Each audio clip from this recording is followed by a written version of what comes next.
અમદાવાદમાં ભૂવા પડવાની શરૂઆત થઈ ગઈ છે। સહજાનંદ કોલેજ પાસે મહાકાય ભૂવો પડ્યો। 10 ફૂટથી વધારે ઊંડો અને 15 ફૂટથી વધારે પહોળો આ ભૂવો છે। આખું ટ્રાફિક સિગ્નલ ભૂવામાં સમાઈ ગયું છે। ભૂવો પડવાને કારણે સહજાનંદ કોલેજથી નહેરુનગર BRTS રૂટને બંધ કરી દેવામાં આવ્યો છે।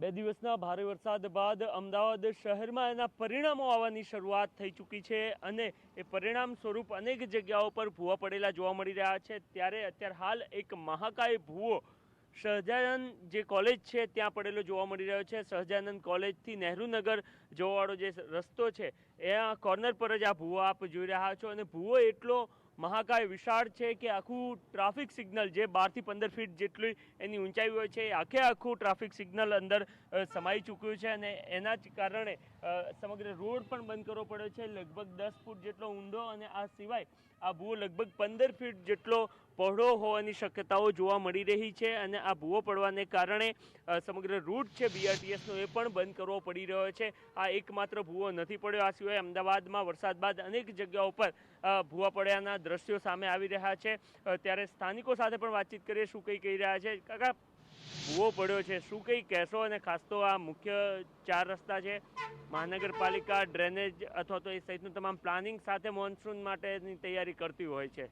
મોન્સૂન આવી ગયા પછી આ સ્થિતિ જોવા મળતી હોય છે। અનેક વખત જ્યારે વરસાદ આવતો હોય અથવા તો આવવાનો હોય એ પહેલાં મ્યુનિસિપલ કમિશનર, ડેપ્યુટી કમિશનર અને સત્તાધારી પાંખ જાહેર કરે છે કે પ્રી મોન્સૂન એક્શન પ્લાન અમારો હવે ટૂંક સમયમાં અમલમાં આવશે અને બધી કેચપીટો, ગટરો બધું સાફ કરવામાં આવે છે। પણ એવું કશું જ થતું નથી, કારણ કે કોન્ટ્રાક્ટરો ઉપર કોઈનો કંટ્રોલ નથી। કોન્ટ્રાક્ટરો ઉપર કંટ્રોલ એટલે નથી કે ક્યાંક મિલીભગત અને ક્યાંક સંસાધનોનો અભાવ અથવા તો આ મોટો ભૂવો પડવાના કારણે કેટલી સ્થાનિકોને સમસ્યા થશે? આ મોટો ભૂવો જે સહજાનંદ કોલેજ પાસે પડ્યો ત્યાં ભરચક ટ્રાફિક હોય છે, નાના બાળકોની વાનો પણ જતી હોય છે। હવે જો સ્કૂલો ચાલુ હોત અને અહીંયાથી જો નાના બાળકોની વાન જતી હોત તો આ આખી અંદર પડી જાત તો કેટલું નુકસાન થાત। આ પહેલાં પાંજરાપોળ 4 રસ્તા અને LD એન્જિનિયરિંગ કોલેજ વચ્ચે અહીંયાથી માત્ર 700 મીટર દૂર 2 વર્ષથી જ કમ્પ્લીટ થયું છે, બાકી સતત 4 વર્ષ એકની એક જગ્યાએ ભૂવો પડ્યો।